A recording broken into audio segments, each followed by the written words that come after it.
Hello, अस्सलाम वालेकुम। कैसे हैं आप सब? उम्मीद करती हूँ कि आप लोग बहुत अच्छे होंगे।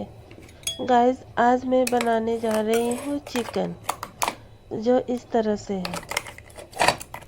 सबसे पहले हम चिकन में जिंजर गार्लिक और धनिया, लहसुन, अदरक और